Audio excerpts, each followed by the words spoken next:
Education is a door that opens countless opportunities. It has the capacity to change lives. Education is more than numeracy and literacy. It is an opportunity to create a sense of purpose, to build bridges and open doors of discovery.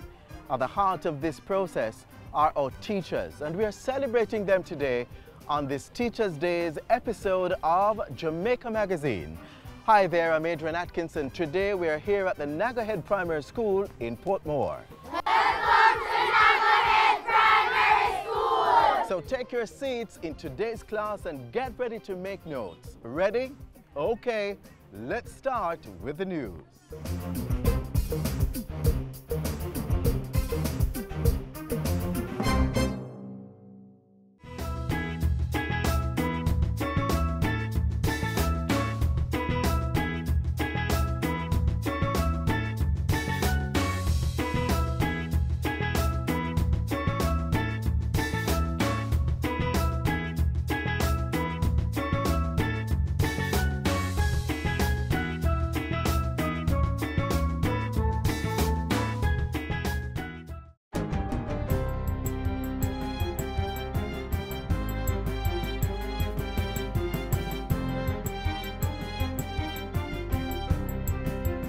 Good day, I'm Andrea Chizom and this is your JIS News for Wednesday, May 6.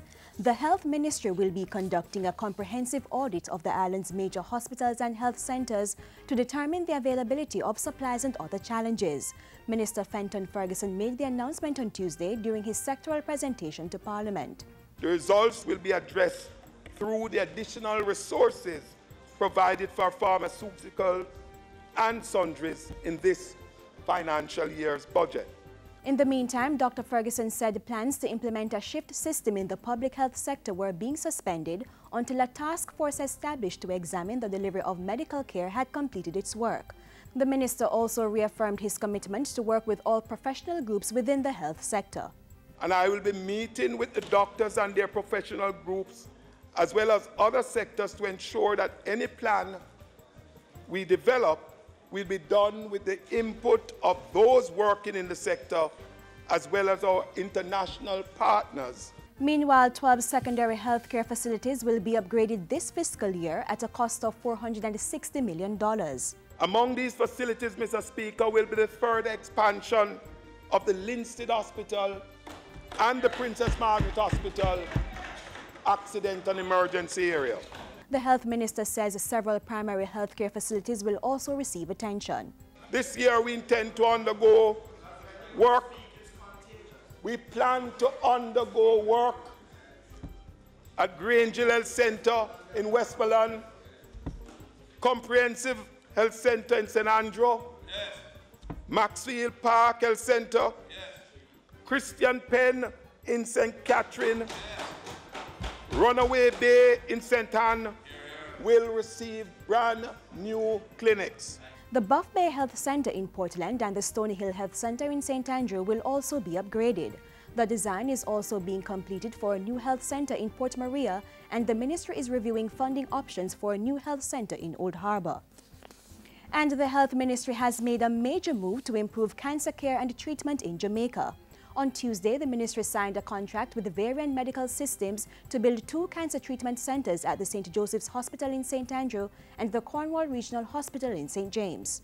This project represents one of the biggest investments in equipment and service for Jamaica. The project is being financed by the National Health Fund and the Culture, Health, Arts, Science and Education Chase Fund at a cost of $14.465 million. The first center will be ready within a year and the second in approximately 18 months. They will deliver state-of-the-art radiation equipment and treatment to Jamaicans suffering from the deadly disease. That would move the cost significantly as it relates to the private sector down for the most vulnerable in our society to zero. The Economic Program Oversight Committee, EPOC, is reporting that Jamaica should pass the 8th IMF test. EPOC's co-chairman Richard Baz made that assessment in a press briefing on Tuesday, even as he reported that the country missed the primary balance target for the January to March quarter of this year. The primary balance was $117.2 billion, $4.1 billion below target. Mr. Bass said the IMF team, which is currently assessing Jamaica's performance for the March quarter, would have to decide if the macroeconomic circumstances beyond the control of the authorities were sufficient to influence the missed target. Secondly, and just as importantly, I think they have to evaluate whether the country and the government remains as committed to the program, and did they display the effort needed to achieve the target. I think that I can say unequivocally from EPOC's point of view that the IMF should give the country a waiver based on these two facts. In the meantime, Mr. Bass said the fiscal balance at the end of the quarter showed a deficit of $7.8 billion, $3.6 billion below projections. And what this means is that the government has to borrow less in order to meet all of its expenditures, including the payment of interest. And so that's good because it reduces the debt buildup. A $624 million sewage conveyance system is being developed for the Caymanas Estate property in St. Catherine. The project is to facilitate further development of the area. The Urban Development Corporation recently signed a contract with YP Seaton and Associates to undertake the 8-month project. Work is to begin within 4 weeks. This project will cover approximately 7.4 kilometers. And this will necessitate the construction of force mains and 2 lift pumps in order to move sewage from the estates to Soapberry. And finally, Transport Works and Housing Minister Dr. Omar Davies says the Jamaica Emergency Employment Program JEEP remains one of government's key vehicles for responding to unemployment and improving the country's physical infrastructure. Dr. Davies was speaking in Parliament recently, where he also welcomed the appointment of Carolyn Gardner as the new director of JEEP. Mrs. Gardner, who started duties on April 16, worked previously as Chief Operations Officer of Health Oasis and Assistant Director of Communications and Marketing at Global Aid Network in the United States. She replaces Lucille Broadbow, who headed JEEP for 3 years. Let me put on record appreciation for the work of Mrs. Lucille Broadbow. But we have been able to replace her with someone of equal competence. And that's it for JIS News Today. I'm Andrea Chisholm. Thank you for watching.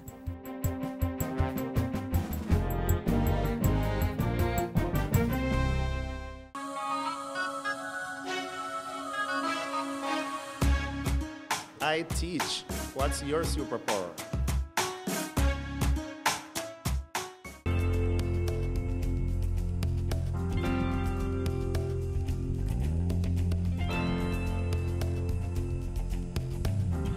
Children were loving what they did with chalk. Now we are moving a step ahead, and it's with tablets.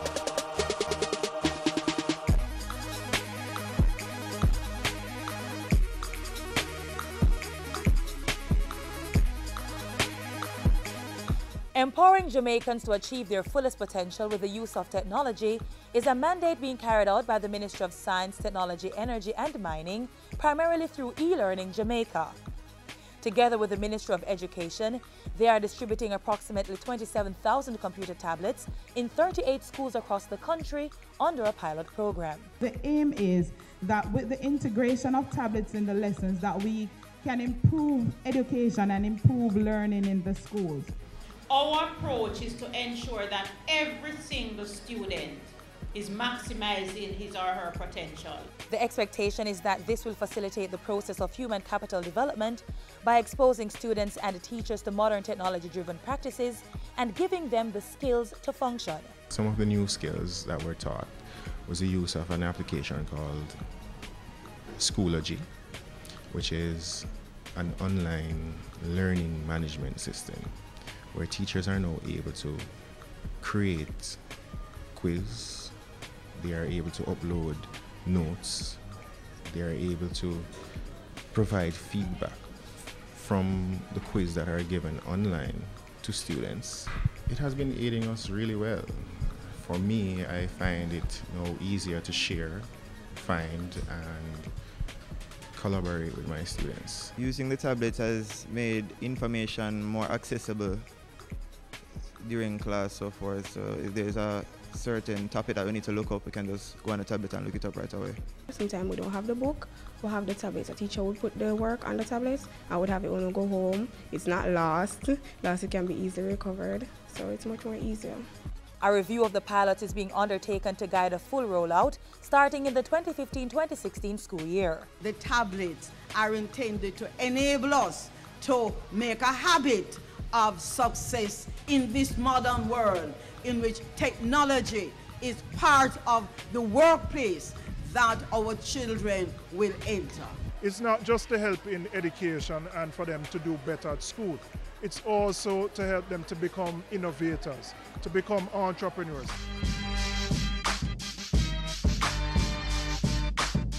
So just how has the Tablets in School project been facilitating the advancement of the teaching and learning process? We have to ensure that teachers are properly trained and so that they can effectively carry out their tasks with the students.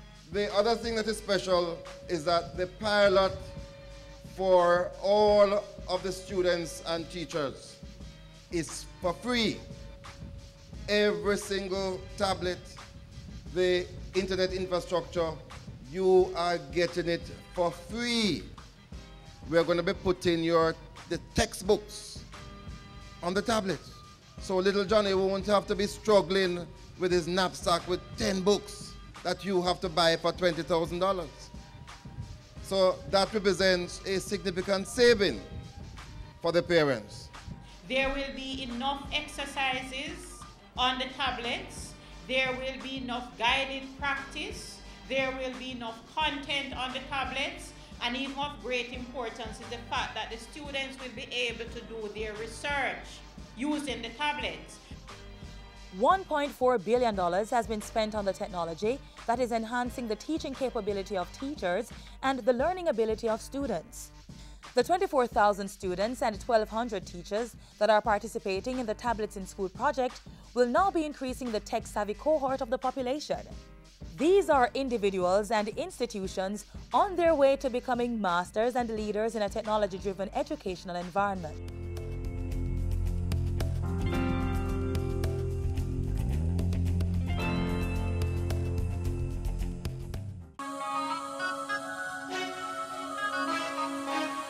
To teach the child is to touch the future.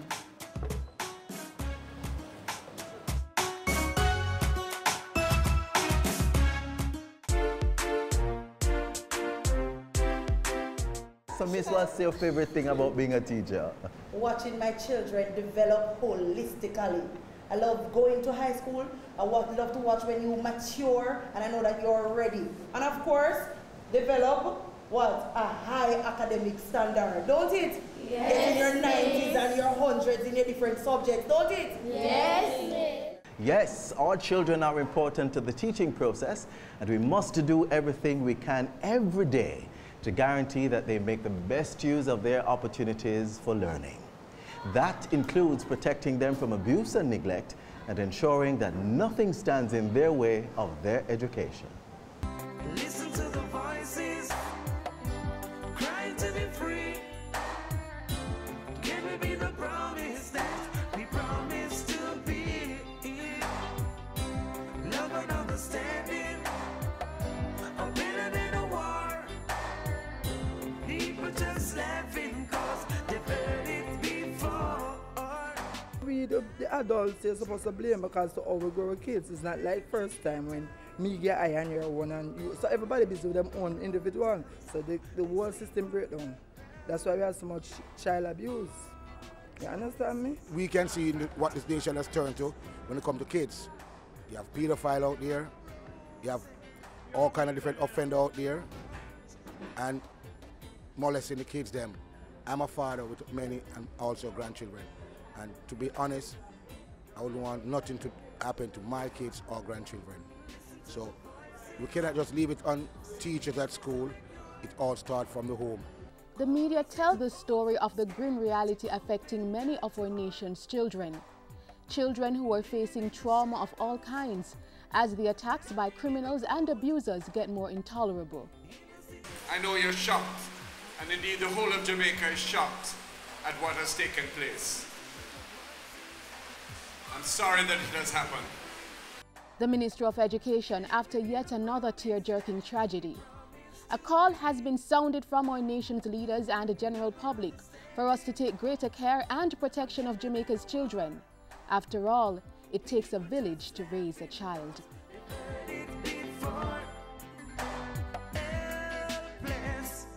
It is sad for every time you hear a child murdered. And it's happening one too many every time. And I want to make a special appeal to mothers, fathers, and communities. Our children are our future. Had I been murdered, Jamaica would not have had today the first female prime minister. The other leaders were murdered. Jamaica would not have benefited from them. As the Prime Minister makes it clear, our future development and success rests in the young ones of today. So it is up to us to make the difference. It is up to us to speak out against societal ills, particularly among our youngest and most vulnerable. We can start by being more vigilant. Being vigilant in educating our children of the do's and don'ts of talking with strangers, assuring them that even persons who are very close to them in terms of family members, neighbors, everybody, can be a danger. So we have to teach them to protect themselves, to be aware of all the signs that can endanger their lives. And even as the community is encouraged to play a role, the government, through its various initiatives and programs, is ensuring that all avenues are utilized to safeguard our children.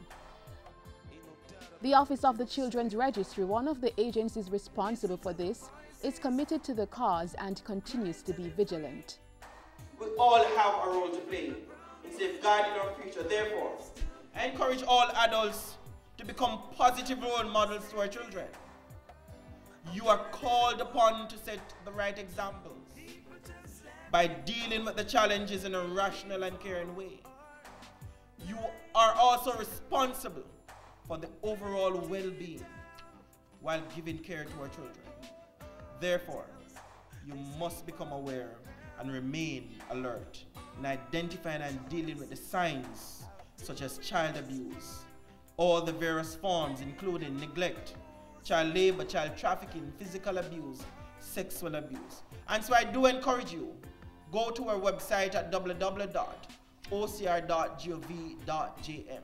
Learn more about the roles of the OCR, how you can become a partner. Let's care and protect, not harm and neglect our children.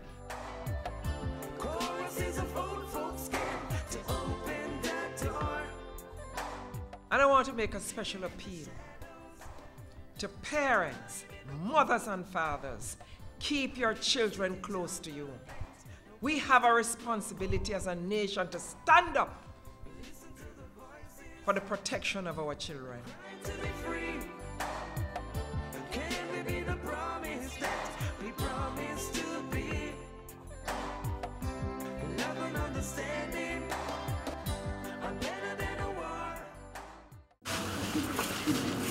Nicky baby, come here. You understand, so I have to send you guy your auntie so you can go to school and turn out better than me.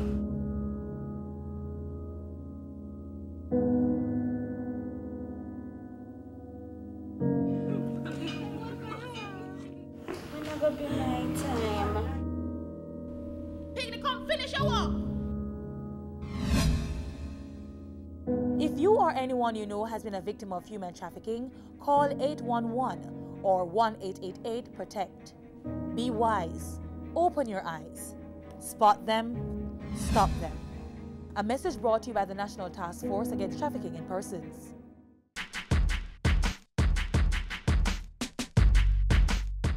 We are Jamaica, and that is why, as an educator, I believe in the restorative power of using my talent to enhance Jamaica's human capital. Through education, we can harness our immeasurable power to promote among our students individual growth, which leads to social and national growth and stability. It is my duty to ensure that as many of my students as possible become their optimal self through my personal dedication to giving every child the best opportunity to benefit from a holistic education. I am duty-bound to serve our children, and that should be the mission of every educator on this little island. Teaching our students the balancing act of curriculum plus everyday life lessons, translating bookwork to daily living. We have to collaborate in order to develop our citizens' stock of knowledge, abilities, experience, intelligence, training, judgment, and wisdom. These are the resources of our people that represent a form of wealth which can be directed to accomplish the goals of our nation. Teachers, parents, friends, let us change the world by meeting the needs of our children.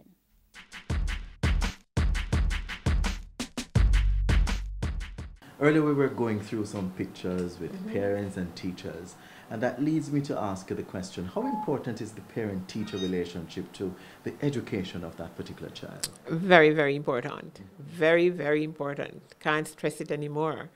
You must have heard the saying, the parent is the child's first teacher. Yes. That's the first teacher that they meet at home. Which is good. Exactly. And Nagahead being a top-performing school, our parents play a very important role in our children's education. Right. I know you're putting together a little something, whatever that is. You said it's a surprise. So I'm going to allow you to go and continue putting those photographs together and check in with you a little later. Thank you. All right, no problem. That's right. In many ways, parents are the first to engage the child on their journey of discovery. They are responsible for providing a supportive and conducive learning environment.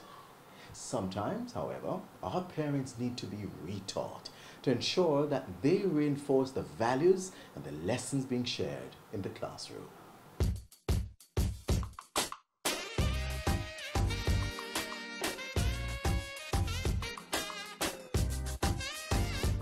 The Planning Institute of Jamaica, PIOJ, through its Community Renewal Program, CRP, has once again spearheaded a transformational project that has seen the rekindling of good family values. The CRP is the government's coordinating mechanism for the effective and efficient service delivery of social programs. Our focus is on coordinating interventions around 6 broad areas. Those areas are governance, safety and justice, social transformation, youth development, physical transformation, and socioeconomic development.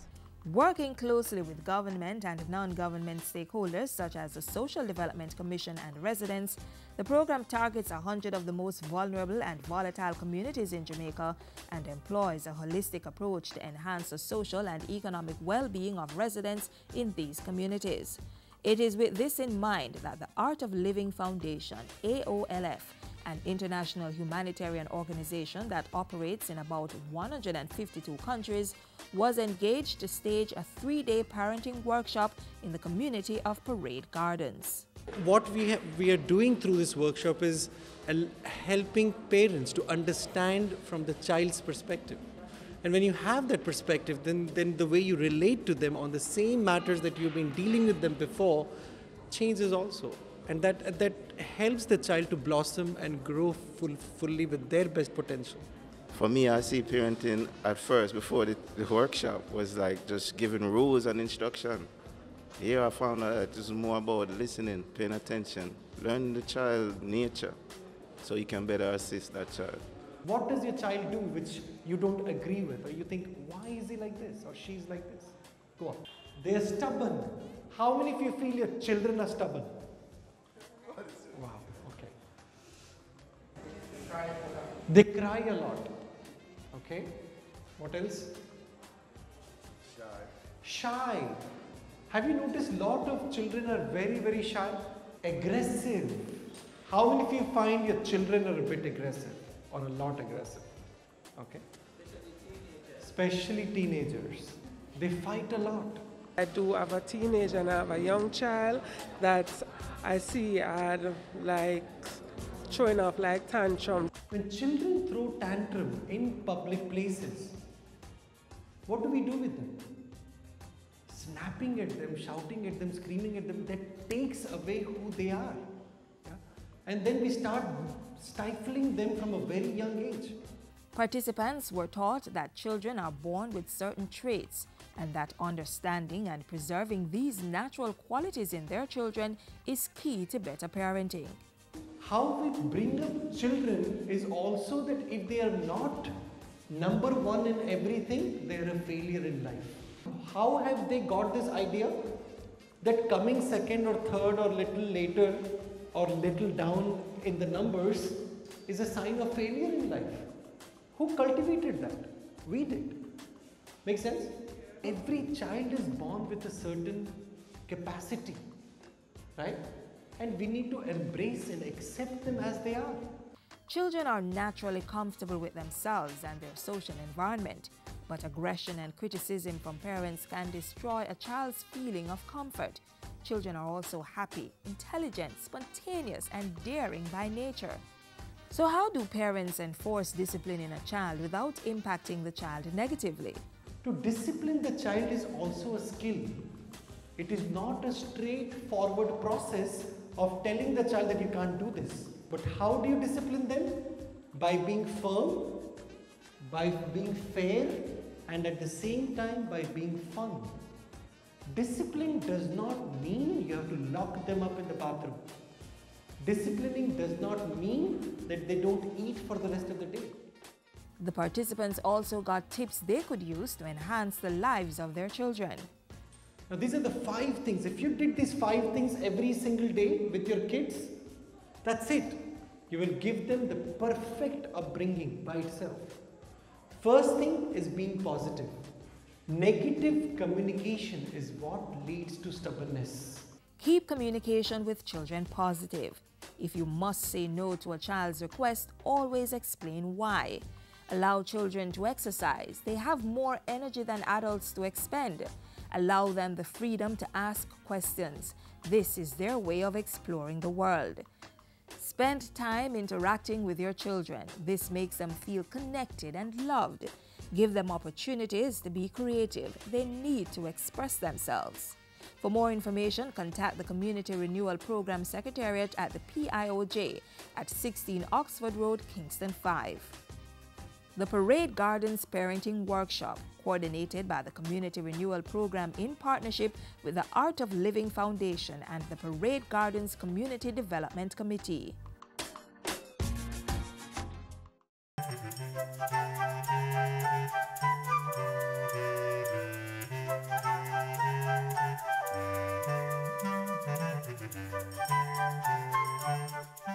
If you're a teacher, past or present, the GIS takes this opportunity to thank you for never giving up on all the students who sat before you, for always pushing when your students pulled back, and for constantly believing when they doubted. Students use the GIS Facebook and Twitter pages to share with us something about your favorite teacher and how they positively impact your life. For all the details and programs about Education Week, stay up to date through the GIS website and by using our YouTube channel. Of course, don't forget that you can download the GIS News app for your smartphone. I'm Adrian Atkinson. On behalf of the hard-working production team here at the GIS, Happy Teacher's Day!